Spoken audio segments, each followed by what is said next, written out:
Բարև ձեզ հարգելի հետևորդներ, Օրագիր Նյուզի եթերում ըստեյությանն է եւ այսօր իմ տաղավարում հյուրընկալել ենք Նժդեհի կյանքն ուսումնասիրած Գարեգին Ղազարյանին։ Բարև ձեզ, պարոն Ղազարյան, շնորհակալ եմ մեր հրավերը ընդունելու համար։ Բարև ձեզ, ես եմ շնորհակալ ուշադրության եւ Նժդեհին պատվելու համար ի վերջո։ Սիրով։ Ես ընդամենը մի առանց սեթեվետանքի ընդամենը գործիք եմ,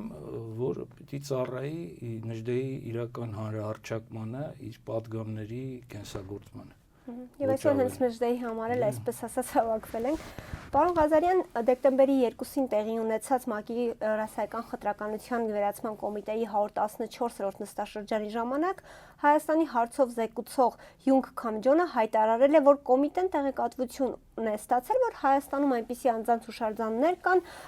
ինչպիսին Գարեգին Նժդեհն է, ով այսպես ասած համագործակցել է ֆաշիստների հետ եւ հանցագործություններ է կատարել մարդկության դեմ։ Նա հայկական պատվիրակության ղեկավար Հայաստանի փոխարտգործնախարար Վահան Կոստանյանին խնդրել է պարզաբանել, թե Հայաստանում գործող դպրոցական ծրագրերն ինչպես են հաշվի առնում պատմության բոլոր ասպեկտները, նպաստում հանդուրժողականության միջավայրի ստեղծմանը առանց խտրականության։ Հատկանշական է, որ փոխարտգործնախարարն իր խոսքում չի համարձակվել անգամ Գարեգին Նժդեհի անունը հիշատակել, նա միայն հայտարարել է, որ Նժդեհը Հայաստանի եւ հայ ժողովրդի համար կարևոր պատմական դեմք է եղել միայն 20-րդ դարի սկզբին, սակայն ոչ ավելի ուշ, եւ փաստացի համաձայնվել է այն մտքի հետ, որ Գարեգին Նժդեհը ֆաշիստ է։ Ինչպես կմեկնաբանեք սա եւ արդյոք համաձայն եք այս մտքի հետ։ Դա պարզապես ինչ ասեմ, նախազրույցում ես արդեն նշեցի, կռահում էի, ճիշտ ասած, հրավերի բուն առիթը, եւ ես արդեն նշեցի, որ եթե այսպես շարունակեն, իրենց քարոզած իրական Հայաստանն էլ չի լինելու։ Կարճ ուղղակի կարճ ու կտրուկ պետք է շեշտել, որ անկեղծ մենք դարերով պետականություն չենք ունեցել եւ անկեղծ մտորում եմ էլի վերջին շրջանում պատերազմից հետո հատկապես եթե աշխարհասփյուռ հայությունը իրոք չգիտեմ, դժվար է ասել, որտեվ կրկնում եմ հարյուրամյակներով մենք ազգը պահել ենք այլ արժեքների հիմամբ, խարսխված այլ մեր ավանդույթների, մեր ազգային թանկարժույթների վրա, բայց առանց պետության, այդ առումով իրոք չգիտեմ ինչպես, բայց այսօրվա մեր Հայաստանի Հանրապետությունը նվաղած, նվազած, առաջ անվանում էի զուգապետություն, իմ ստեղծած նորաբանություններից է Հայաստան պլյուս Արցախ զուգապետություն, էլի զույգ իմաստով ընդ որում, եւ զույգ երկու, եւ զուգված, զարդարված, այսպես ասած, չէ՞ որ Արցախը բուն ազատագրված տարածքներով առնվազն 40% էր կազմում Մայր Հայաստանի Հանրապետության։ Հիմա մի քիչ այս սրդողանքիս վրդովվելուց պատճառով մի քիչ զեղումները շատ են, բայց կներեք կարճ ձևակերպեմ, բանաձևեմ, եթե իրոք դժվար է ասել աշխարհասփյուռ հայությունը ինչպես, բայց հաստատ այդ իրենց այսպես սնաքարոզած իրական Հայաստանը վստահաբար, ապահովաբար, վատագույն իմաստով հեռանկար չի ունենալու առանց Նժդեհի։ Առանց Նժդեհի իրական Հայաստանն անգամ այս շագրենակաշվի պես փոքրացած որևէ հեռանկար չունի։ Հայությունն էլ խիստ կասկածել է աշխարհասփյուռ։ Դա ուղղակի պիտի ականջից օղ անեն բոլոր ժամանակների, բոլոր իշխանությունները, որոնք հենց մեր անկախ Հայաստանի վերանկախացումից հետո 1991-ի սեպտեմբերի 23-ից ի վեր կամ չեն կամենում, կամ պարզապես չեն կարենում դա հասկանալ։ Եվ ապացույցներն այնքան ակնհայտ են, այնքան շատ են, ուղղակի առիթներ են եղել, գրել եմ, ասել եմ, ելույթներ եմ էլի ունեցել, տարիներով ուղղակի հնարավոր չի սպառել այս նյութը։ Եվ Նժդեհը թույլ տվեք ասել, սա իմ նոր արդեն ընդհանրացումն է, մենք չէ որ ասել ենք, էլի օտարներն են ասել, որ Հայաստանը հայկական լեռնաշխարհն է, քաղաքակրթության բնօրրանը։ Իրենք են ասել, Դեվիդ Լենգ եւ այլ անուններ շատ կարող եմ տալ։ Դե ես ուղղակի տրամաբանորեն շարունակում եմ, օրինաչափ է բնական եւ բանական, որ տրամաբանորեն էլ, որ քաղաքակրթության լիազոր ներկայացուցիչն էլ պիտի լիներ հայկական լեռնաշխարհից։ Աղավասիկ որևէ կասկած չունեմ, որ այդ լիազոր ներկայացուցիչը եւ դեմիուրգը քաղաքակիրթ մարդկության ինքը Գարեգին Եղիշեի Տեր Հարությունյան մեծամեծն Նժդեհն է։ Ինչ եմ շեշտում, ես էլ եմ Մագդիրն է, մեծամեծն, մեծեր շատ կան, մեծեր ֆենոմեններ շատ կան, բայց ինքը շատ է, էլի բարձր, պետք է ուրիշ անուն ունենա, մեծամեծն։ Այդպես է, ֆենոմեններ այդ թեմայով հարց եղավ, ես նախազրույցում էլ ասացի, ֆենոմեններն շատ են բոլոր ազգերում, բայց ինքը նոումեն է, ինքը անիմանալի էություն է,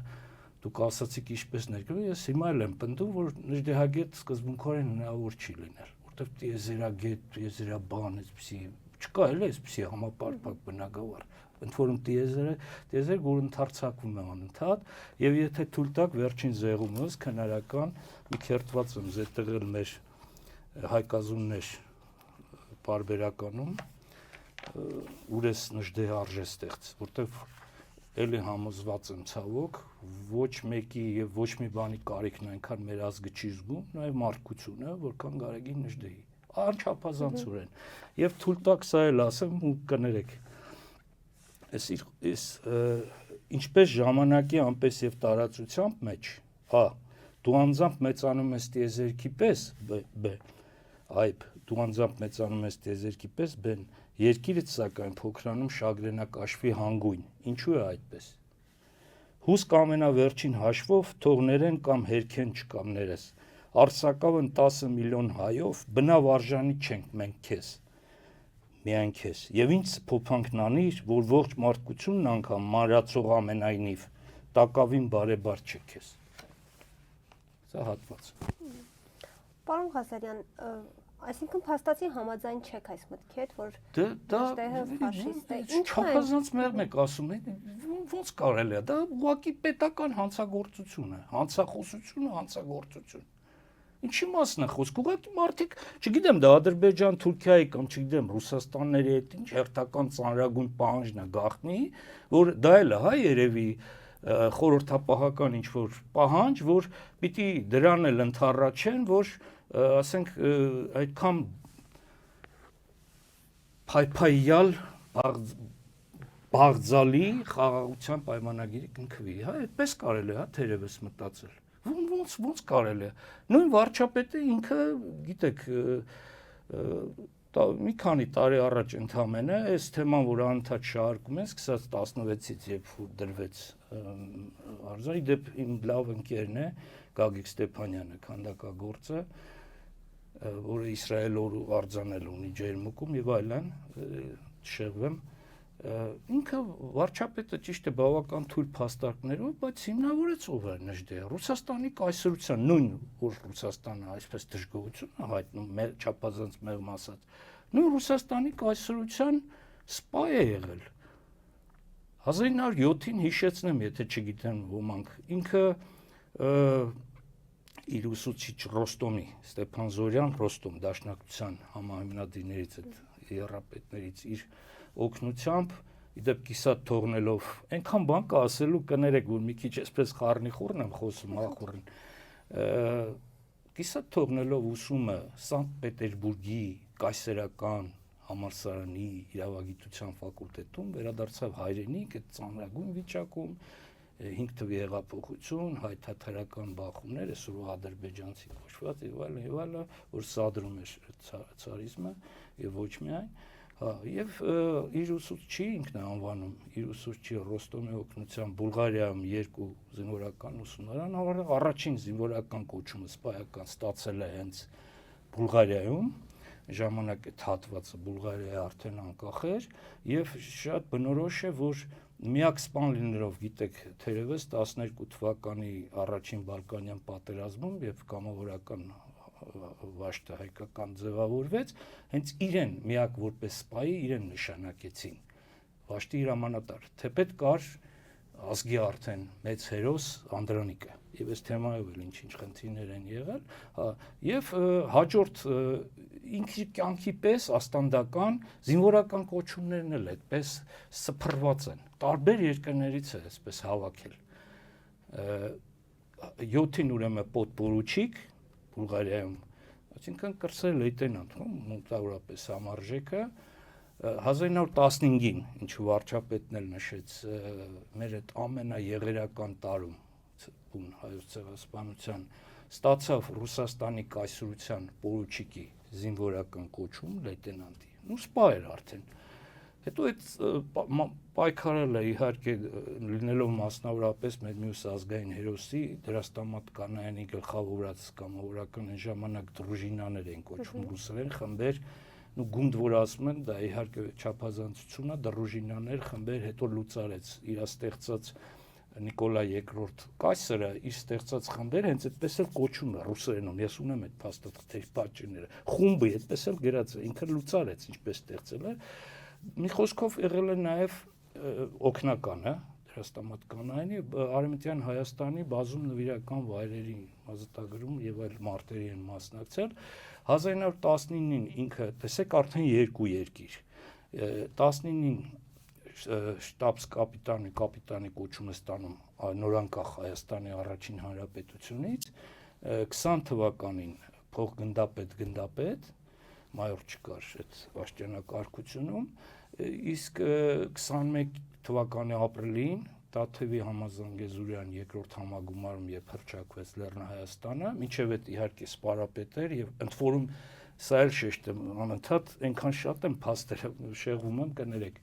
21 թվականի 1921-ի փետրվարի 21-ին Գորիսի Սուրբ Գրիգոր Լուսավորիչ եկեղեցում ինքը օծվեց սպարապետ, օծվեց։ Մեր վերջին իրական այն էլ օծել սպարապետը էլի Գարեգին Նժդեն է։ Մինչև այդ 20 թվականի դեկտեմբերի 25 ինքնավարչությունքի հիմնադրում եւ ես էլ շեշտեմ դասագրքերում դա էլ պիտի ճշտեն մեր գործող պետականության փաստացի առաջին սահմանադրությունը էլի Նժդեհի նախաձեռնությունն է ինքնավարչությունիք 20 թվի նայեք ոչ թե սովետական Հայաստանի առաջինը այլ էլի Նժդեհի հիմնադրած մեր հայկական պետականության այդ տեսակը էլի ինքնավարչությունին 1920 թվականի ապրիլի 26-ին կամ որոշ տվյալներով 27-ին իրեն շնորհվում է արդեն զորավարի կոչում առաջին հանրապետության զինվորական աստիճանաբաշխությամբ դա լրիվ կամ ինֆանտերիայի հետևակազորի գեներալի համարժեք կոչում էր զորավար կար կրտսեր զորավար ավագ զորավար եւ զորավար ուղղակի այսինքն ինքը նաև իր հայրենիքից ստացավ իր ամենաբարձր կոչումը թեպետ դա իրականում ցածր էր իր համար ես հոդվածներ ունեմ եւ փորձել եմ հիմնավորել որ անգամ գիտեք ամենաբարձր իրականում գերագույն զինվորական կոչումը գեներալիսիմուսն է լատիներենով նշանակում է ամենից ընդհանուր բոլորից գլխավոր ամենաընդհանուր զորավար հայերեն սիրուն մի բառով ասում են զորավարապետ օրինակ Սուվորովը որ առնվազն մոր գծով հայ էր զորավարապետ Սուվորով այդպես ընդունված ասել նաև Սփյուռքում հա եւ ինքը այդ առումով անգամ գեներալիսիմուս այս գերագույն զինվորական կոչման ներկայացվող պահանջները գերազանցել էր ու վերազանցել թվում է մեծ ինչ-որ հեքիաթներ են պատմում կուրք եմ սարքում եւ այլ այդպես չի ինքը փաստորեն ինչպես ինքն էր ասում կռվում էր մի ամբողջ Բաբելոնի դեմ մի ամբողջ Բաբելոնն էր իր թշնամին Սյունիքում Վայոց ձորում եւ առհասարակ այդ շրջանում եւ եթե գեներալիսիմուս կոչումը 16-րդ դարից սկսած տալիս էին, ասենք Ֆրանսիան իր կարող էր տալ հենց առաջինը իր անչափահաս եղբորը Ֆրանսիայի թագավորը, այսինքն ոչ ռազմական արժանինքների համար, բայց զուտ ռազմական ոլորտում տալիս էին այն զորավարներին, ընդ որում ոչ պարտադիր բոլոր մարտերում հաղթած այն զորավարներին, ովքեր ղեկավարում են մի քանի երկրների կամ միացյալ բանակներ։ Այսինքն զորավարների ոչ թե սոսկական զորավար, այլ զորավարների պետ, այդ իմաստով։ Բայց հիմա դատենք ինքներս շատ անաչառ էլի չտրվելով ինչ որ չափազանցությունների բոլոր կողմերից շրջապատված բոլոր նույնիսկ Երևանը անգամ գիտեք իրեն թույլ չէր տալիս պահել ինչև վերջ Սյունիքը կա եղել են այդպիսի պահեր խնդիրներ ունենալով նաև Հայաստանի առաջին հանրապետության կառավարիչների հետ իր կուսակից ընկերների հետ էլ չեմ ասում ամբողջ ինչ պաշարված Սյունիքում ըստ էության ինքը փաստորեն հաղթեց մի կարճ ժամանակ բայց աշխարհակահաղական այնպիսի խնդիր լուծեց, որի շնորհիվ մենք մինչև հիմա գոյություն ունենք որպես պետություն։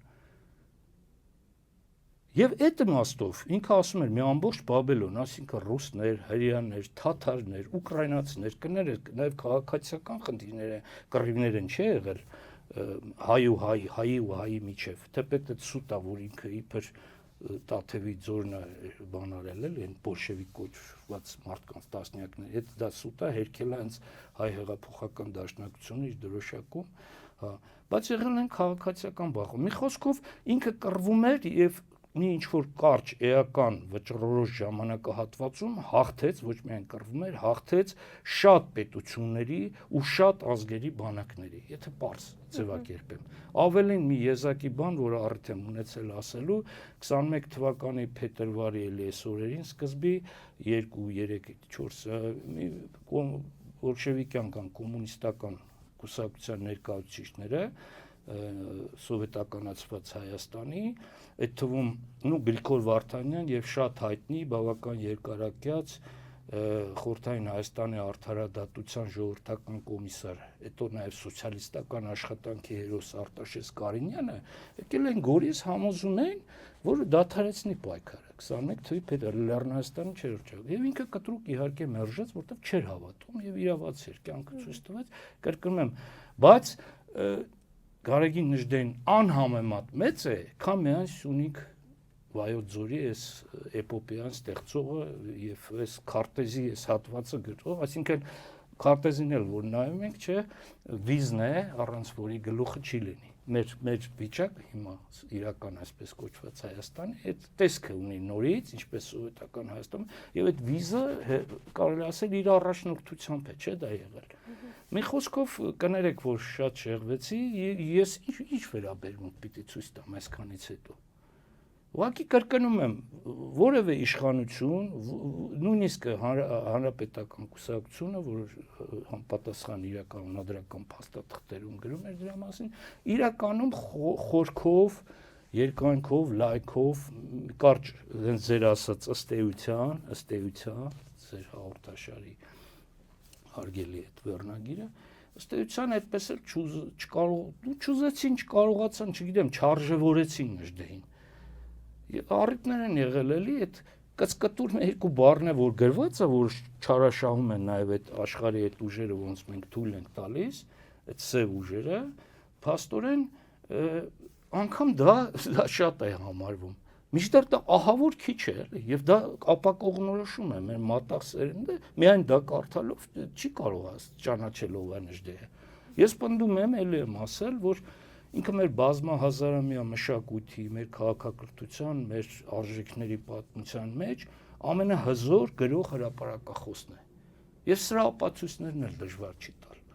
Եվ դրանից չէ հետևում, որ առնվազն պիտի լինի, չէ, նաև գրականության դասագրքում։ Իր նման լեզու ոչ, իր ոգեղենություն ոչ մի գրող չունի։ Ես ված չեմ սովորել, դպրոցի դեպ ոսկե մեդալով եմ ավարտել, հիմա էլ գրքի խենթ եմ կարելի ասել, մեծ գրադարան ունեմ եւ այլ, գիտեմ էլի, համաշխարհային գրականությանն էլ վատ տեղյակ չեմ, դե պետքան շատ լեզուների չեմ տիրապետում, ինչպես ինքը, ինչպես Սուվորովը եւ այլը, բայց կարող եմ անաչառ համեմատել։ Առանց կրկնում եմ կռաստեղծության ինչ որ հավակնությունների կամ սխալների, ինքը շատ բարձր է եւ փոխանակ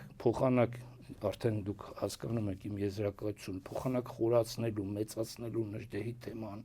միջառարկայական կապերը, նախնական զինվորական պատրաստության եւ այլն ըստ էության բոլոր առարկան է։ Ինձ որ մնա, կներեք, սա իրոք արդեն կարող եք համարել ինչ որ հիպերբոլ, գեղարվեստական չափազանցություն, ինձ որ մնա թվում է բացարձակ անկապակից դասագրքերում էլ ես օրինակ կենսաբանության առաջին տողերը ես սա կդնեմ Ժդեի քրեստոմատիական դասական ինքնակենսագրությունը այդքան կարևոր է հենց այս գործը թվում է որ կապ չունի կենսաբանության հետ բայց մեր կյանքի մեր ազգային կենսաբանության հիմքն է բայց այսքանից հետո ես ինչ վերաբերմունք պիտի ցույց տամ բացի կստամնելի բառերը եւ այլ կներեք չեմ ուզում էլի այսպես վայրաբանեմ կամ հայոյախոսեմ, բայց նույնիսկ ամենածանր հայոյանքը չափազանց քիչ է էլի։ Ասելու համար ես ձեզ մոտ ձեր գեղեցկության մոտ դուր չեմ տա հրապարակավ էլի։ Պարոն Ղազարյան, ինչպես պիտի արձագանքեր Նժդեհին ֆաշիստ անվանելուն փոխարտգործ նախարարները։ Նախ պետք էր կանխարգելել, պետք էր փակվեին այս բոլոր բերանները, այդ գործը չհասներ այդպիսի այսպես կոչված դիվանբաշուն, բարձրատյաններ, որտեղ մենք տարիներով այդ դաշտում ենք ահավոր թերացել։ Ինչպես բոլոր բաներում, այստեղ ես նշում եմ, դժվար է գտնել, որովհետեւ ըստ էության չկա որևէ առողջ օրգան, բառից լայն իմաստով, նաև պետական մարմինի իմաստով,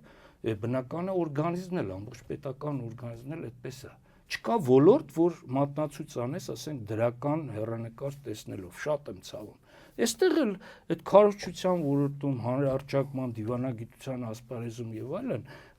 տարիներով ոչինչ չի արվել։ Բոլոր իշխանությունների ժամանակ Լևոն Տեր-Պետրոսյանն էր ասում են իրեն այսպես երկրպագուները հիմնադիրն է, իրականում հիմնադիրը Գերագույն խորհուրդն էր, ոչ թե նախագահ, հիմնադիր Գերագույն խորհուրդ, որը հռչակեց Հայաստանի Հանրապետությունը 91 սեպտեմբերի 23-ին հանրաքվեի հիման վրա։ Այդ բոլոր կրկնում եմ իշխանությունները մատը մատին չեն խփել, այսպիսի բաներ կանխարգելու հանցագործ հարցադրումները կանխարգելելու համար։ Եվ նախ դա չպիտի լիներ, հետո էլ կրկնում եմ նույն վարչապետին գոնե կարող էր հղում անել, որ ոչ թե այսպես խեղճ ու կրակ ինչ որ կեցվածք ընդունելով կամ չգիտեմ կռացած վիճակում Ձեր կարծիքով վարչապետը չի կիսում դե ցավալի բաները գիտեմ կառավարության գիտության մշակույթի սպորտի երկարանուն նախարարության ղեկավարուհին էլ գիտենք չծավալվենք այդպես չէր կարելի հետո եթե պետք է կներեք սովետի հենց սկզբում կան լիգկայաններ անգրագիտության լիկվիդացման կայաններ Եվ ինչ հիմա այս թեմայով պետք է հենց իշխանավորներն էսի բաներ բացել։ Բա ամոթ չի, հենց ինձ ամոթ չի, որ այս բառերն ասում եմ։ Այս սրանք են մեր պետական իշխանության վարողները, կրողները։ Ոնց կարելի է։ Նու ֆաշիստ բառը անգամ տեղին չի։ Ֆաշիստը գերմանական բանը, եթե նկատի ունեն այդ միջնաբերդը, երկրորդ աշխարհամարտի այդ մոլոքի բուն աղբյուրը, դա ֆաշիստը Ֆաշիզմը իտալերեն ֆաշո բառն է, խուրդ, փունջ, այդպես, եւ բնորոշ է, որ այդ նույն 1919-ին Իտալիայում ստեղծեց առաջին այդ ազգայնական խմբերը, Բենիտո Մուսոլինին։ Սա իտալական բան է։ Իհարկե իտալացիներն էլ են եղել Հիտլերի, գիտենք, գործակիցը մտել եւ այլն հասել, բայց նախ այդ ֆաշիստ չպիտի կոչվի, դա էլ պիտի ի վերջո մեր պատմագիտությունը փոխի, դա էլ է եկել ռուսներից այդ կարծրատիպը։ Դրան նացիոնալ սոցիալիզմ, սա է հիմքը քաղաքական։ Ադոլֆ Հիտլերի այդ ռեխի։ Եվ պիտի ասել նացիստ, նացիոնալ սոցիալիզմ եւ այո, ես կանխեմ հավանաբար ձեր հաջորդ հարցը, այո, գործակցել ու լավ է արել, ուրիշ երբ չկար, ու ոչ միայն ինքը, էլ ազգային հերոս դրոն դրաստամատկանային, Արտաշես Աբեղյան կա, Ալֆրեդ Մուրադյան, Ամերիկայի գեներալ ունենանք Ջորջ Մարտիկյան, անունները շատ են, եւ արել են մեկ մեծ սեպուհ նպատակով, հանուն միայն հայության, էլի աշխարհասփյուռ հայության։ Եթե պետք է ես 3 բաղադրիչով բացատրեմ։ Իմ երանահիշատակ ընկերը քաջա հռչակ մեր Սարգիս Հացպանյանն այն ժամանակին ասել է, որ որ ինչ չվստահելու ոչ մի ինչ չունեմ, տաններ եւ այն ժամանակ ուղղակի հարմար չէր խնդրելը, բայց այդ զայնագրությունը ինքը հավաստեց, երբ որ Գերմանիայում սովորում էր, ասաց, որ հանդիպել է մեր էլի ողբացյալ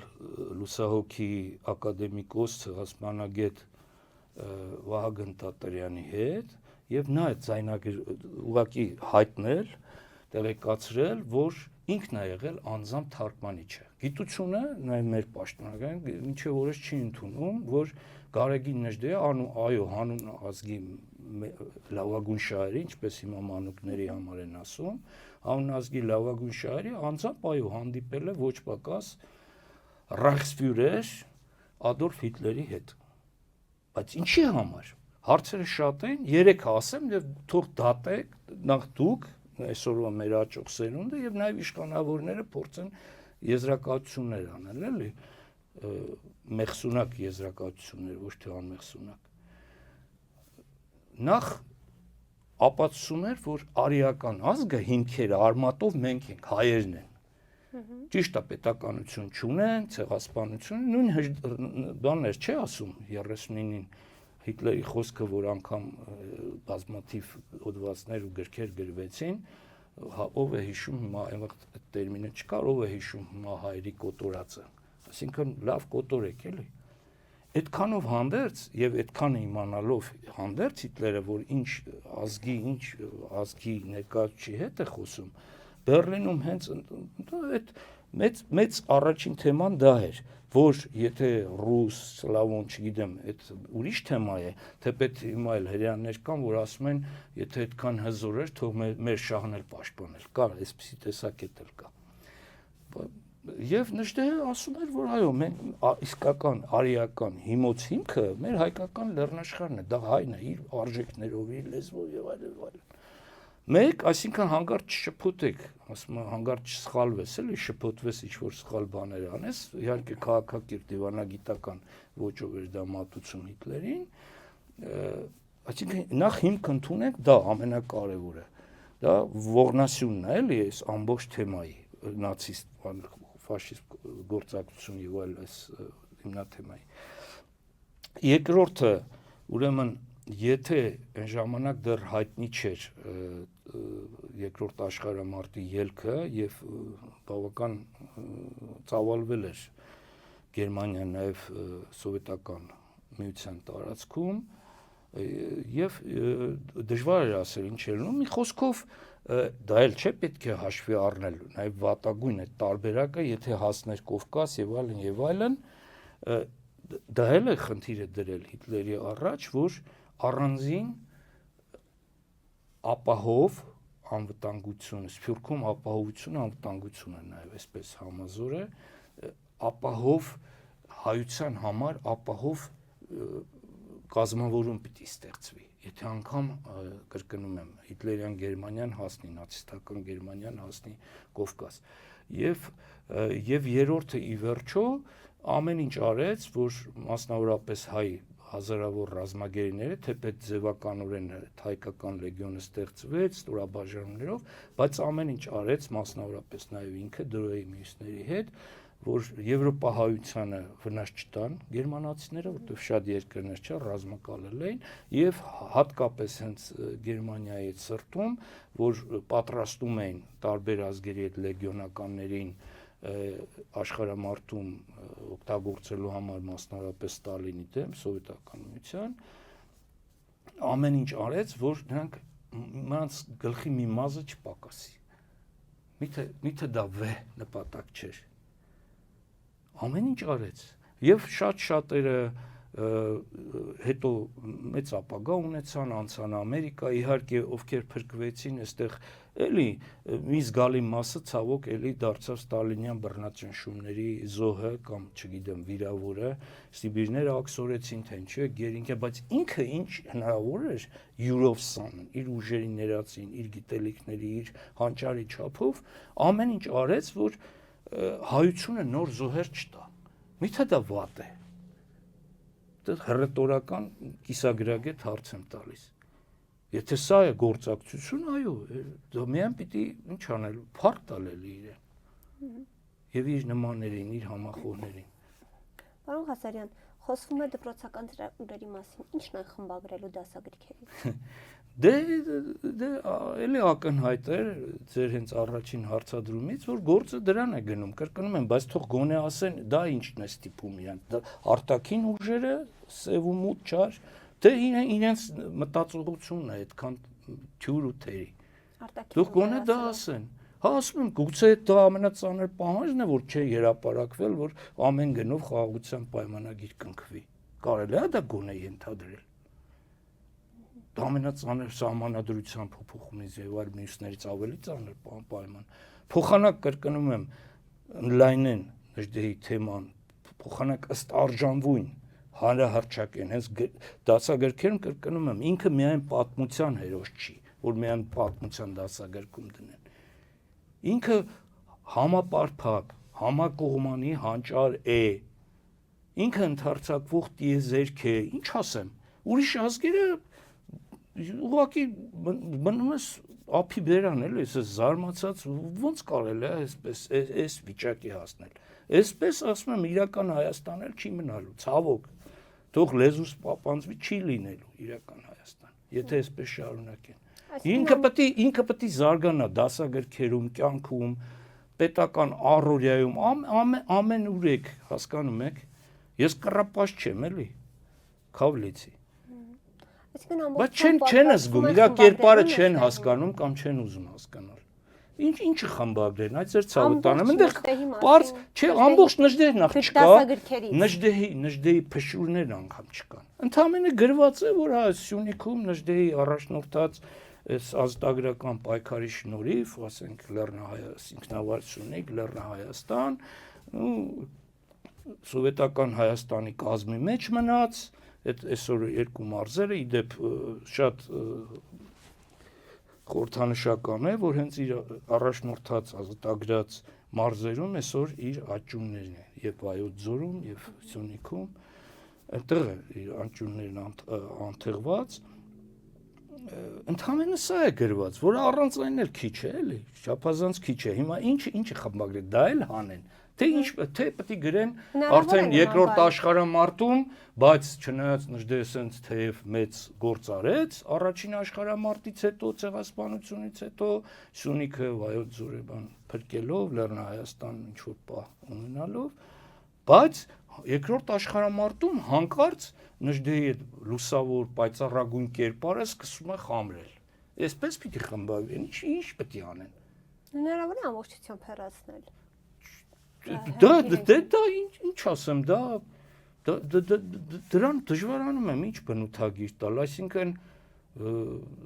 կներեք մի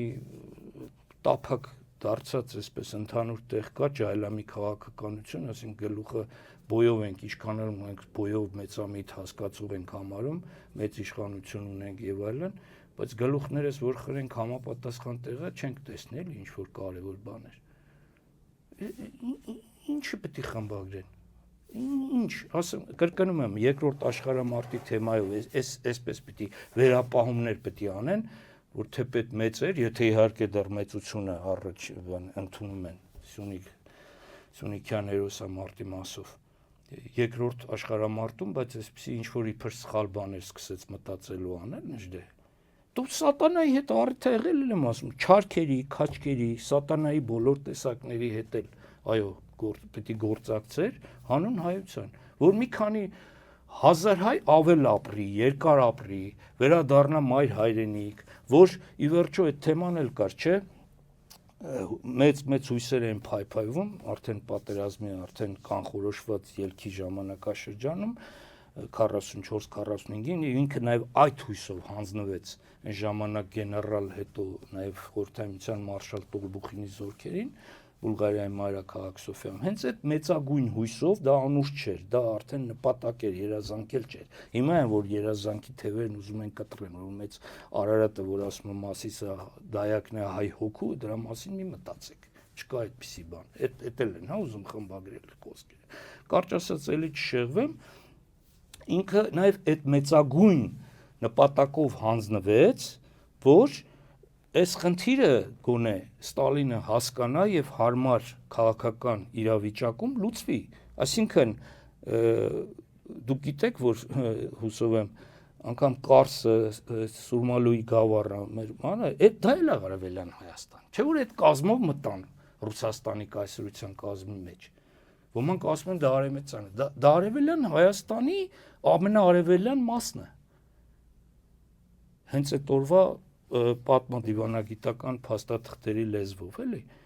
եւ այդ հույսով գոնե, որ այդ հատվածը էլի պետք է միանա խորհրդային միությանը, մեծ կայսրությանը, արդեն հաղթող, եւ վաղ թե ուշ ինքը իհարկե այդ մեծ հույսն էլ էր փայփայում, որ Հայաստանը պետք է վերանկախանա, եւ բնականաբար մեր այդ կարևորագույն այդ մեր տարածքներով հանդերձ, գոնե դրանցով, եւ շատ բնորոշ է, որ Բենիտո Մուսոլինին իր բոլոր թերություններով, ոճիրներով, բաներով հանդերձ հասկացել էր հայերի այդ արիական հիմնավոր հավակնությունները, արժեքները մեր արիական այդ ամեն ինչը, այդ հարացույցը եւ ինքը թույլ էր տվել նաեւ հենց Իտալիայում գիտնականները նաեւ նժդեհների շնորհիվ կարողացան համապատասխան գիտական հոդվածներ տպագրել դրա մասին։ Այդպիսի բան տարիներ առաջ ավելի 30-ականներին տպագրվել է նաև Գերմանիայում հայերի արիական հիմքերի եւ այլնի մասին։ Եվ ինչու նաև անցանորից Մուսոլինեին դասագրքերում գոնե դա կա 17 թվին ունեմ 18 թվի հիմա չգիտեմ, բայց ասել եմ այն ժամանակվա, ասել եմ գոնե իր փոքր պատիվ այդ կրթության գիտության այն ժամանակվա նախարարության գոնե դա տպել էին դա արդեն քրիստոնյա այո նաև քրիստոնեական ու քրեստոմատիական ճշմարտություն է որ ինքը Մուսոլինին հավակնություններ ուներ մեր հենց այդ հողերի հանդեպ այսինքն այնպես չէր որ Թուրքիան հանգիստ էր եւ Ստալինգրադի անկումից հետո պիտի Թուրքիան ներխուժեր, մեզ հոշոտեր Հայաստան, Վրաստան եւ այլն, մեզ նորից հոշոտեն, վերջնական իսպար եւ այլն, այդպես չի։ Եվ մի շատ բնորոշ բան էլ ասեմ, որ չի հրապարակվել, ուրեմն դա անհնար չէր, իհարկե պատմությունը եթերներ չի ընդունում, ստորադասական եղանակը անհանդուրժելի է, բայց չէ որ այդ պահին ոչ ոք մարգարե չէր, տեսանող չէր, այդ 41-42-ին երբ գերմանական այդ դաշինքը ուներ նացիստական, նացիստա-ֆաշիստական կարելի ասել, ուներ համապատասխան հաջողություններ, իրենք կարող են չէ այստեղ հասնել եւ Հիտլերի համոզել էին սա ռեալ բան է մի քանի օր առաջ տարածիորեն մեր հայկական հերոստալիքներից մեկում բավական լավ այդ թեման լուսաբանվեց 4 առնվազն 4 քրիստոսամուխ գեղարդներ կան դե մեկը գլխավորը իրական է այսպես իրական Հայաստանի բանը համանմանությամբ ասեմ մերն է որ էջմիածնում է գեղարդից բան գիտեք այդ ամեն ինչը եւ Հիտլերին համոզել են որ դա իրոք անպարտելիության ու հավերժության խորհրդանիշ է եւ բնականը ձգտում էր ոչ միայն Բաքու, նավթի եւ այլ մյուս հարցերով, այլ նաեւ ձգտում էր հաստատ Հայաստան այդ դրան հասնելու համար։ Դա իր համար ավելի քան իրական խորհրդանիշ էր եւ նա թույլ չէր կարող տալ, որ Թուրքիան այդպես հեշտ ու հանգիստ ներխուժի, կրկնում եմ, երբ Մուսոլինի հավակնություններն էլ կան հենց այդ մեր հողատարածքների մասի բանի նկատմամբ։ Այսինքն այդ թեմաներն էլ շատ բաներ կան, որ եթե խմբագրում են, վերախմբագրում են, թող սկսեն դրա վերախմբագրումից։ Օրինակ մենք Ես այդ տերմին եմ ստեղծել, թող մեղադրվեմ գուցե ես պատմաբան չեմ, այսպես վկայագիր դիպլոմ չունեմ, բայց դա իրական աուտոգենոցիդ էր հայոց ցեղասպանությունից մեկ սերունդանց, որտեղ 100,000-ավոր հայեր, նաև շատերը կամավոր, բայց հայրենիքից դուրս աուտ դուրս իմաստ ունի նաև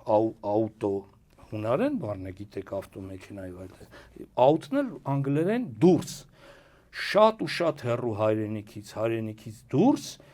100,000-ավոր հայեր զոհվեցին, վիրավորվեցին, ճակատագրեր խեղվեցին եւ այլն եւ այլն։ Հիմա այդ աուտոգենոցիդի պահը թող հաշվի առնեն։ Այս պահը թող վերախմբագրեն, որ փաստորեն ինչի մասին որ այսպես հուզված խոսում եմ,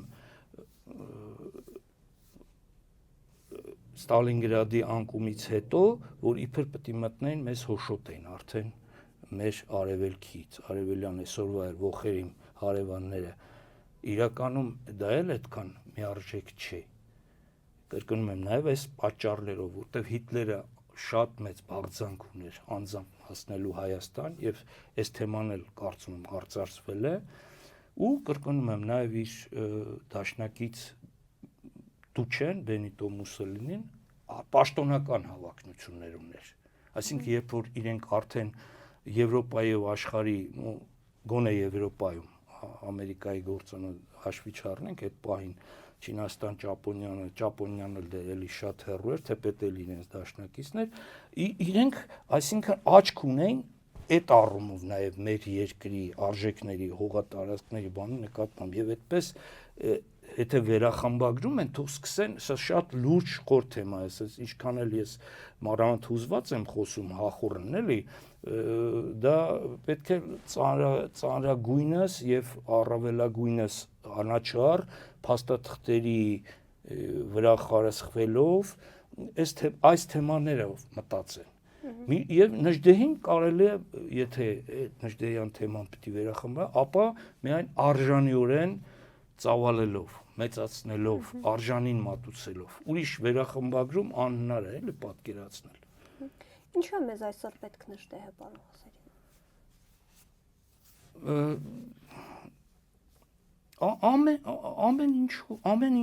Ամեն ինչի համար, բոլոր հարցերը լուծելու համար։ Այստեղ նաև նշել եմ եւ ժամանակին արտագրել եմ հանրապետական պաշտոնաթերթ կար, հենց Նժդեհական Հայաստանի Հանրապետական կուսակցության պաշտոնաթերթից, այստեղ էլ ծանոթագրություններում, ինքը ես հեղինակություն չեմ շատ համար պարտավորել չեն իմ խոսքը, ասենք, հիմք ընդունել անսալ իմ խնդրանքներին, հորդորներին, բայց մեր նշանավոր հայերից 20-21-րդ դարերի ժամանակագծում մեր նշանավոր մտավորականներից մեկն է ասել, Սոս Սարգսյանը, նա ասել, որ հենց ձեր հարցի կարճառոտ պատասխանն է նաև ըստիս, որ Նժդեհը բոլոր կարևոր բաներն ասել է։ Գրեթե ամեն ինչ է ասել եւ համենայն դեպս ասել է բոլոր կարևոր բաները։ Մնում է անել, ասելիք էլ կարծես թե չկա։ Շատ դժվար է ինչ-որ նոր բան։ Իհարկե նոր ժամանակներ, փոփոխված քաղաքական իրավիճակներ եւ այլն, բայց խորքային գաղափարախոսական իմաստով, դիվանագիտական նաեւ ընդգրկույթով միայն պիտի կեսագործել է ասվածը։ Եվ 5 հատոր իդեպ տպվել է, վաղուց ժամանակն է նաեւ մտածել, ոչ միայն Չարենցինը կարծեմ արդեն սկսել են ակադեմիական հրատարակություն, Հովհաննես Շիրազի խնդիրը մնում է, բայց շատ ավելի հրատապ է ու կարևոր, ես մեր նաև զրույցի լույսով, որ մեր պետությունը, մեր պաշտոնական գիտությունը, հանձին գիտությունների ազգային ակադեմիայի, որը էլի ուզում են ինչ-որ ձևերով խմբագրել, դա էլ ուրիշ թեմա է իրենց բառերով։ Ուրեմն պետք է սկսել չափազանց լրջորեն Գարեգին Նժդեհի երկերի լիակատար ժողովածուի ակադեմիական հրատարակության աշխատանքները։ Պարոն Ղազարյան, մեզ հայտնի է, որ ձեզ աշխատանքից ազատել են, դիմել եք դատարան, արդյոք սա կապ ունի նրա հետ, որ դուք Հայաստանում եզակի Նժդեհի կյանք ուսումնասիրող Չէ, եզակի չեն, շատ-շատերը կան, շատ ավելի արժանիները, անուններ կարող են տալ։ Չեն, հիմա երևի այս իրավիճակներում, այս մթնոլորտում քաղաքական պարտությունից հետո չեն խոսում, կամ շնորհակալ եմ դուք նորից տվեցիք ինձ խոսելու, կան հենց մասնագետ գիտնականներ, լավ մենագրություններ ունեն, որոնք նաև թարգմանված են։ Օրինակ Կանադայում մենք ունենք լուսահիշատակ պատմական գիտությունների դոկտոր Էդվարդ Դանիելյանը, իր ջանքերով նաև Կանադայում անգլերեն Նժդեհ։ Ես 5 լեզվով Նժդեհներ ունեմ, հոդվածներ, գրքեր, բան, բայց կան իրական մասնագետներ, Իսկ ինչ վերաբերում է, այսինքն կան կարող ուժեր կան, միայն պետությունը ուղղորդի, պետական կամք դրսևորվի, հասկանում եք։ Ոչ թե մենք անընդհատ նահանջենք, տեսեք, վարչապետը ասեցի, կարող եք հիմա էլ համացանցով բանով իր խոսքը կա, որ ինքը փորձեց թեպետ երբեք արդարանալու, արդարացվելու կարիք չուներ, բայց ինքը փորձեց հիմնավորել Նժդեհի դերը, մասնավորապես Ռուսաստանի պաշտոնական վայրահաճություններին ի պատասխան, որ հենց ձեր նաև Ռուսաստանի կայսերական շահերն էր պաշտպանում, չէ՞։ Ասում եմ 15 թվին այդ խորհրդանշական օրը տարին ինքը ստացել է հենց Ռուսաստանի կայսրության պորուչիկի զինվորական կոչում։ Եվ էս էլ է բնորոշ, որ մահապատիժ տվեցին, հա, չափազանց կարևոր բան նախազրույցում ասացի, դա շեշտեմ։ Անկամ սովետական արդարադատություն կոչվածը, որտեղ խոշտանգումներով եւ ամեն ինչով այսպես ինքնախոստովանական ցուցմունքը համարվում էր ապացույցների թագուհի Ստալին, Բերիա, Վիշինսկի եւ այլն, Ռուդենկո, անգամ այդ կարգի ճակերտավոր հակա արդարադատությունը Նժդեհին պաշտոնապես երբևիցե մեղադրանք չի ներկայացնել այսպես կոչված ֆաշիզմի հետ գործակցելու համար։ Չի եղել այդպիսի մեղադրանք։ Իհարկե մահապատիժ են տվել, հետո էլի բնորոշ 48 թվի ապրիլի 24-ին, շեշտում եմ, ապրիլի 24-ին դա փոխարինենք 25 տարվա ազատազրկման։ Ըստ էության պաշտոնապես մի 15 հիվանդություն ուներ, այդ հիվանդություններն հրապարակվել են եւ մեծ երկար տարիների կյանք չէր կարող ունենալ, էլի, ընդհանրապես դրանից հետո 7 տարից մի քիչ ավել ապրեց, եւ կրկնում եմ, այդպիսի մեղադրանք անգամ այդ Ստալինյան, այսօր իդեպ Ստալինյան սահմանադրության օրն է, էս էլ է բնորոշել, սիրում եմ խորհրդանիշերը, դեկտեմբերի 5-ը 36-ից 77 թվերը իդեպ համարվում էր աշխարհի միայն տառացի թեկուզ ֆորմալ ձևականորեն աշխարհի ժամանակվա ամենադեմոկրատական հիմնական մայր օրենքներից մեկն էր որևէ երկրի, բայց իրական կյանքում գիտենք չէ ինչ էր եղել նույնիսկ դրանց ամիսներ 37-8 թվերին եւ այլն ուզում եմ ասեմ գործակցության առումով իբր այսպիսի մեղադրական ամբաստանագիր կամ չգիտեմ ինչ ուզում եք ասել մեղսագրում չեն արել Նժդեհի համար դատական ատյաններում սովետի չի եղել այդպիսի բան իր միակ հիմնական կամ մեղքը նա էր համարվում որ հանդգնել է ճակատել ընդդիմանալ դիմակայել Կարմիր բանվորագյուղացիական Կարմիր բանակին, որից իդեպ կրկնում եմ առաջարկ է հենց այդ ներկայացուցիչները Գորիսում առաջարկում են ստանձնելու այդ նույն 11-րդ Հայաստան սովետականացրած 11-րդ Կարմիր բանակի հրամանատարությունը։ Պատկերացնում եք, թշնամուն ասում է արի մեր դաշտ, քեզ հենց հզոր բան եմ տալիս, հա, եւ դադարեցրու միայն էլի քո ամբոստությունը, ընդդիմությունը, չգիտեմ, խռովությունը, ապստամբությունը, բայց էլի տեսեք, այս իշխանավորներն էլ միշտ պետք է գիտակցեն բոլորս, որ եթե նույնիսկ ֆիզիկապես գոյություն ունենք, էլի եթեների դաշտ չգնամ, էլի առավել եւս իրենք իշխանավոր են, էլի Գարեգին Նժդեհի շնորհիվ վերջին հաշվով եւ այդ խոսքը նորից շեշտեմ 2001-ին ոչ կլոր հոբելյաներ, բայց պետականորեն նշեցին, չէ, երևի դուք շատ եք ջահել, չեք հիշի, առաջին անգամ պաշտոնապես նշեցին պետականորեն Գարեգին Նժդեհի 115-րդ տարեդարձը ամբողջ տարին։ Հեղեղված էր մամուլը, գրքերը, իդեպ անկախ Հայաստանում, այս ժողովրդի ազգի ոգին է, չէ, վերանկախ Հայաստանում արդեն 30 Քրիստոսատարիք Հայաստանում 33 տարի է, շատ բնորոշ է, էլի, ամենամեծ տպաքանակներով եւ ամենաբազմատեսակ գրքերը էլի Նժդեհինն են։ Էլի Նժդեհինն են։ Ոչ մի համաշխարհային հեղինակ, չգիտեմ, մեր դասականներից ոչ ոք այդքան հանգիստ դա կարելի է ապացուցել։ Այս անկախ վերանկախ Հայաստանի այս 33 տարում սա էլ է չէ փաստ մի խոսքով միակ մեղադրանքը եղել է ոչ թե ֆաշիզմ, նացիզմ, sense խաղերը, կոլաբորացիոնիզմ եւ այլ հազար ու մի տերմին են հիմա օգտագործում կամ ավելի ճիշտ վնասագործում, մեղսագրման միակ էական բանն են եղել, որ ոնց ես հանդգնել դու Սյունիքում հաղթել, ասենք, կարմիր 11-րդ կարմիր բանակին։ Այն հրամանատարներին, Կուրիշկո, այնտեղ Վելիկանով, Սեմյոնով կային հրամանատարներ, որոնք հաղթել են նաև Սպիտակ գվարդիական հայտնի գեներալների, որոնք իրոք տաղանդաշատ զորավարներ են ու մտավորականներ։ Օրինակ միայն Անտոն Դենիկինը ամեն ինչ է հիմա ռուսների համար վերաթաղեցին, ինքը նաև հզոր պատմաբան էր, հրապարակախոս էր եւ այդ դրանց հաղթած կարմիր Էմվարդ գեներալի կոչումը վերացնենք, կարմիր զորավարներին հաղթեց Նժդեհը եւ սա չի ներվում։ Ռուսներին հաղթեց, էս պիտի ասենք։ Սովետականացած եւ սովետականացնող Ռուսաստանի զորքերին հաղթեց Գարեգին Նժդեհը։ Այդ դրա համար մռմռում է մինչեւ հիմա Ռուսաստանը։ Մինչդեռ էս էլ ասեմ, գրել եմ, բայց հրապարակեմ առաջին անգամ, որ ինքը Վլադիմիր Պուտինը, այսպես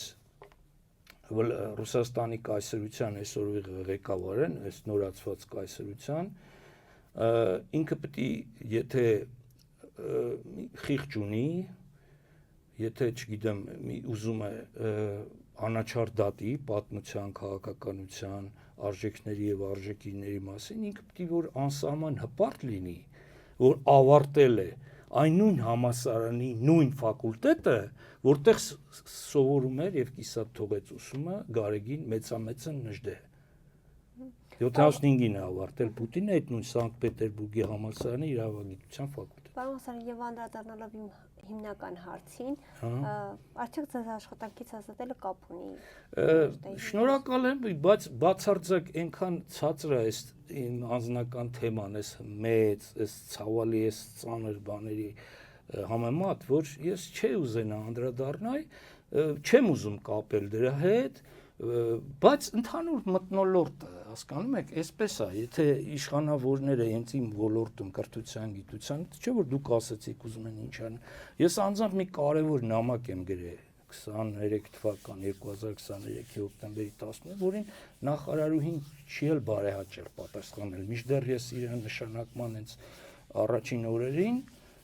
22 դեկտեմբերի 15-ին շնորհավորել եմ պաշտոնապես, ներկայացրել եմ իմ խնդրանքները, հարցերը, բան, իսկ իմ սկզբունքային ծրագրային նամակի անգամ մի, չասեմ, հնչյունով որևէ հեռախոսային արձագանք անգամ չի եղել, որը նույնպես չէ, օրինակ խախտում է մեղմ ասած, բայց չեմ ուզում դրա հետ կապել, երևի այդպես պիտի լիներ։ Ես էլ կներեք շատ փոքր եմ, որպեսզի այդ բառերը կրկնեմ Նժդեհն ասում էր, ես ոգու մարդ եմ, ինձ տրված չէ գնալ որևէ մեկի հետևից, թեկուզ նա թագավոր լինի։ Ես իր ընդհանրապես ոչ շատ արժանի սանիկներից մեկն եմ ինձ համարում, ուզում եմ իր հսկայական աճող կարելի ասել, նույնիսկ հետմահու աճող ժառանգությունը հանրահռչակել մեր պետության շահերին իպետս նաև էլի օգտագործել այդ ամեն ինչը։ Այնպես որ իմ անձնական հարցերը էական չեն, բայց երկու տարբեր դատարաններով գործը շարունակվում է։ Կրկնում եմ, թող ես ոչ մի նյութական կամ այլ արդարության չհասնեմ, բայց այս անարդարությունը գոնե չկատարվի։ Սա ազգակործան, պետականակործան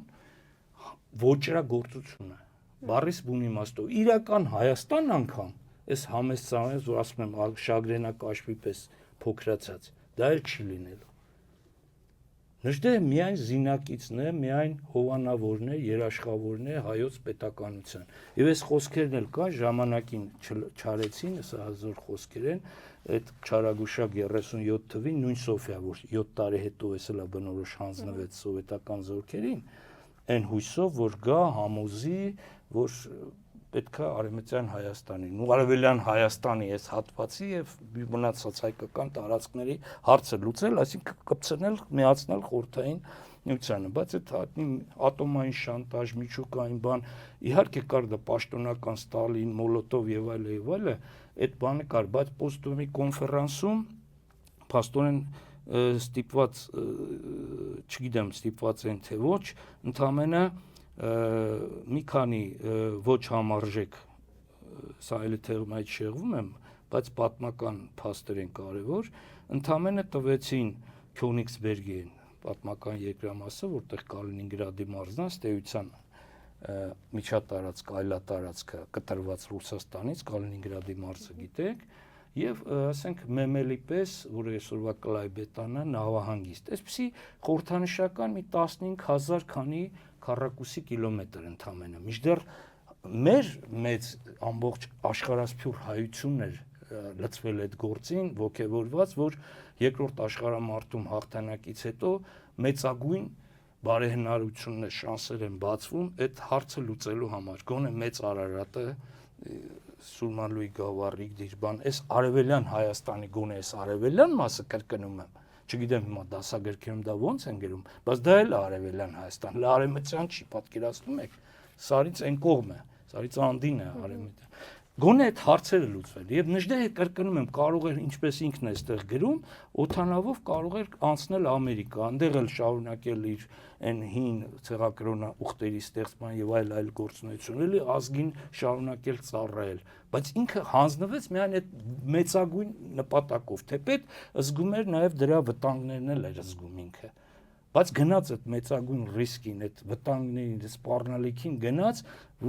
որտեվ ինչ որ հույսեր փայփայում էր։ Կրկնում եմ, այդ ատոմային զենքը չարաբաստիկ իր հանձնվելուց հետո եղավ, որը սկսեցին միջուկային այդ դագանակի պես շանտաժ անել, ահադավություն եւ այլը, եւ ասում են նաեւ այդ պատճառով Ստալինը ստիպված էր այս բաներից հրաժարվել։ Իսկ մինչև մահ ամենայն դեպս այդ խնդիրը կար եւ մահից հետո է միայն Մոլոտովը հայտարարել, այն էլ առանց դրա իրավունքն ունենալու, որ իբր սովետական Վրաստանի եւ սովետական Հայաստանի կառավարությունները Կրեմլը ասում է ըստ մեր անունից, որ որևէ հավակնություն հողային պահանջ չունեն Թուրքիայի նկատմամբ Ստալինի մահից հետո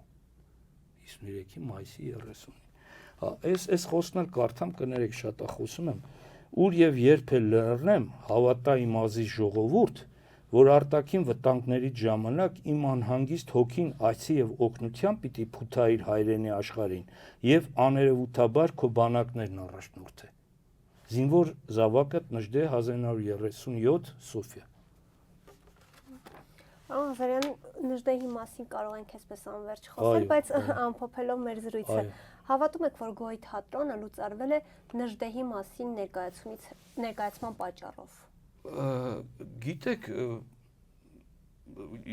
գոնե ենթադրությունները ողջամիտ են։ Ես այդ խոհանոցը չգիտեմ, մի քիչ այսպես ճշտորոշ չի, կոռեկտ չի, էլի, այդ թեմայով ծավալվել է, բայց ճանաչել եմ հիմնադիր չէ Արմեն Մազմանյանին լուսահոգի, որ մասնավորապես երբ կինո եւ թատրոնի ինստիտուտի ռեկտորն էր, այս թեմայով ենք խոսել, ինչ որ Նժդեհյան նյութել է ինքը ինձ տրամադրել տեսաձայնագրություն եւ չի բացառվում, բոլորովին չի բացառվում։ Իհարկե, եթե այսպես լինի, ինչ ուրիշ ինչ ենթադրել, լավ։ Այլընտրանք կա ուրիշ բան տրամաբանորեն մտածելու, ենթադրելու։ Թեպետ կրկնում եմ, ես տեղեկույթը ամբողջական չունեմ, էլի, եթե չունես տեղեկույթ, չես կարող ճիշտ վերլուծել։ Բայց դատելով այդ հարակից փաստերից, այս վիճակից, ինչ ասեմ։ Շատ ցավալ է, այդ իրական Հայաստանն էլ, ասում եմ, լեզուս պապանձվի, իրական Հայաստանն էլ ապագա չունի։ Այսպես որ շարունակենք։ Չկա այդպիսի բան։ Ինչքան էլ ամեն գնով հասնենք խաղաղության այսպես կոչված պայմանագրի, ինչքան էլ փորձենք նոր արհավիրքներ չբերել, նոր հազարավոր այսպես նահատակներ չունենալ, բայց ճիշտ հակառակ ծայրով են էլ աշխատում, փոխանակ այս մի բևեռին ուժեղացնեն այս բևեռը, կրկնում եմ, առանց ազգայնամոլական ինչ-որ կրքերի, առանց ինչ-որ չափազանցությունների գիրք ընկնելու, բայց անաչառ գիտականորեն շատ հանգիստ, շատ ծանրակշիռ, անհերքելի փաստերով, փաստակներով փոխանակ խորացնեն Նժդեհի թեման եւ իր հավերժական համապիտանիության թեման, Ես մի բաներ ունեմ տարիներ առաջ ձևակերպել Գարեգին Նժդեհի հանրաշահ միակության հայտանիշը։ Քիչ վերամբարձ է հնչում հանրաշահ միակության հայտանիշը։ Այն է, եթե մյուս մեծերը, ոչ միայն հայինը, մյուս մեծերը անհրաժեշտ են անպայման մարդու դաստիարակության, զարգացման, պետությունների կայացման, հզորացման, բարգավաճման համար, ապա միայն Նժդեհը ինքը բավարար է։ Այս իմաստով հանրաշահ միակն է, հանրաշահորեն միակն է Նժդեհը։ Բացարձակ, ինչպես Սոս Սարգսյանն էր ասում։ Բայց այսպիսի հզոր թանկարժույթ ունենք, այսպիսի, ինչ ասեմ, հավերժական գանձ ունենք, փոխանակ մենք լավագույնս օգտագործենք այդ գանձի ընձեռած կարելիությունները, մենք ուրիշ ծայրով ենք ինչ կարճաժամկետ ծրագրեր են։ Ես էլ այ ձեր ասացի նման գոյի հետ կապեցիք, ես էլ կարող եմ էլի ենթադրել այս տրամաբանությամբ, որ սա էլ է մի հերթական պահանջ։ Իրեք պահանջը հրապարակվեց, չէ՞, ինչու չի խաղաղության պայմանագիրը կնքում, չկա այդ պաշտոնական ցանկությունը Բաքվի, սա էլ մի գուցե ամենածանր 4-րդ պահանջն է, որ չեն ասում։ Թեպետ տարիներով, գիտեք, միշտ բոլոր իշխանությունների ժամանակ, անկախ Հայաստանի Քրիստոսատարիք, միշտ շահարկվել է այս թեման, միշտ։ Հեյդար Ալիևի ժամանակ էլ են շահարկել, ասեմ ձեզ։ Թեպետ հիշում եմ հենց նույն վարչապետի հիմնած խմբագրած հայկական ժամանակում ես աշխատել եմ բոլոր կարևոր համարները պահեմ Նժդեհա թեմա։ Այնտեղ օրինակ Բաքվի Զերկալո թերթից մի քիչ թե շատ այսպես անկողմնակալ հրապարակում կար, հենց հայկական ժամանակը արտատպել էր 2000-ականների սկզբին, որ ասենք Գարեգին Նժդեհ, Հովհաննես Թումանյան փորձում էին նաև այսպես ազգերի սպիտակ դրոշով, ազգերի բարեկամություն, բան եւ այլ եւ այլ։ Կա նաև հայտնի բան, որ հայերեն էլ է թարգմանված, ես ազատագրված Քաշաթաղում եմ աշխատել, ապրել Բերձորում, այնտեղի գրադարանում տեսա թարգմանված գիրք Զանգեզուրի լեռներում, կարծեմ Նազար Հեյդարով, ժամանակին բարձրապաշտոն խորհրդային Ադրբեջանի ղեկավարներից էր, կարծեմ Գերագույն խորհրդի նախագահ, ադրբեջանական ԽՍՀ, Նժդեհի կերպարն էլ, այնպես գիտեք, այդ աստիճանի բան չի էլ, ինչպես հիմա մենք ենք, մեր իշխանավորներն են, բացասականորեն այսպես հակավերաբերմունք ցույց տալիս։ Նրա վերաբերմունքը այդքան բացասական էլ չէր, ասեմ ձեզ։ Ինքը եղել է հենց այդ Զանգեզուրյան հերոսապատումի օրերին եւ Նժդեհին անձամբ է տեսել այս մարդու հիշողությունը, որ թարգմանվում կոչվում է Զանգեզուրի լեռներում, կրկնում եմ։ Հիմա ամոթ չի, կրկնում եմ, սովետական Ադրբեջանի այդ գործադարձուն, այդ ֆունկցիոները կուսակցական ու պետական այդքան վատ բան, վատ ձևով չի ներկայացնում Նժդեհին, ինչքան մեր իշխանություններն են հիմա վարվում։ Էլ ինչ ասեմ, դրանից ավել բան կա, մեկնաբանության կարիք կա։ Շնորհակալ եմ, պարոն Ղազարյան։